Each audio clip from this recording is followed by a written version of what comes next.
Assalamualaikum warahmatullahi wabarakatuh. Perkenalkan, nama saya Muhammad Hanifah WRNR, nomor BP 22101152610538. Di sini saya akan menjelaskan tentang materi pertemuan ketiga tentang konsep sistem informasi. Informasi adalah data yang sudah diolah sehingga berguna untuk membantu membuat keputusan dari si pengguna. Menurut KBBI atau Kamus Besar Bahasa Indonesia, informasi adalah penerangan, pemberitahuan, kabar atau berita yang tentang sesuatu. Menurut Burns and Starter, informasi adalah pengumpulan dan pengolahan data untuk memberikan pengetahuan atau keterangan. Sedangkan menurut DeLonghi, informasi atau keterangan adalah rangkaian perkataan, kalimat, gambar, atau tanda tulis lainnya yang mengandung pengertian buah pikiran atau pengetahuan apapun yang dapat dipergunakan oleh pimpinan organisasi untuk membuat keputusan yang tepat berdasarkan kenyataan yang ada. Poin pertama adalah pengertian sistem informasi. Sistem berarti sekumpulan komponen yang saling bekerja sama secara terstruktur untuk mencapai suatu tujuan. Kenapa sistem informasi? Secara garis besar, ada beberapa hal yang mempengaruhi perkembangan sistem informasi. Yang pertama adalah pengaruh globalisasi. Pengaruh globalisasi di sini contohnya memudahkan batasan-batasan yang ada pada suatu negara dalam segi persaingan industri, perdagangan, dan pendidikan. Contoh yang kedua yaitu perubahan lingkungan bisnis. Adanya hubungan kerjasama dalam suatu jenis usaha dengan usaha lain, baik dengan kompetitor maupun lingkungan sendiri. Yang ketiga yaitu perkembangan dunia industri. Munculnya berbagai jenis usaha dan industri yang baru yang sesuai dengan kebutuhan masyarakat saat ini. Selanjutnya, poin ketiga adalah manfaat sistem informasi.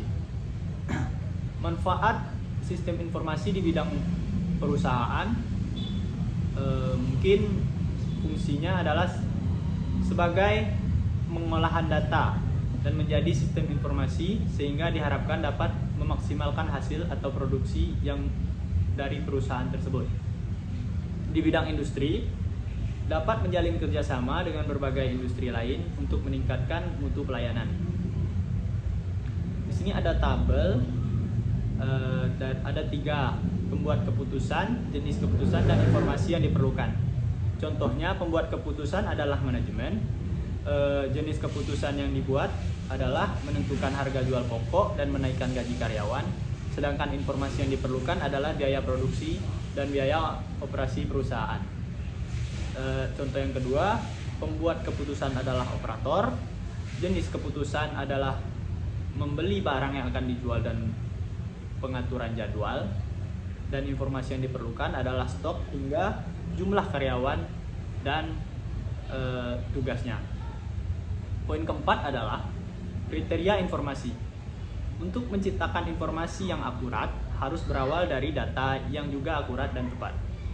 Yang disebut dengan informasi yang akurat adalah informasi yang tepat, lengkap, relevan, terpercaya, terverifikasi, mudah dipahami, dan mudah diperoleh. Poin kelima adalah profesi di bidang sistem informasi. Salah satu contohnya adalah sistem analis, perancang sistem, programmer. Sistem analis di sini adalah orang yang bertugas menganalisa suatu sistem atau rancangan sistem. Sedangkan perancangan sistem adalah bagian dalam perancangan suatu sistem. Biasanya bagian ini digabung ke dalam sistem analis. Dan yang ketiga, programmer adalah orang yang mewujudkan rancangan dari analis ke dalam sebuah bahasa pemrograman yang diaplikasikan ke komputer. Selanjutnya ada admin database, adalah bagian yang merancang, mengolah, dan mengupdate suatu data.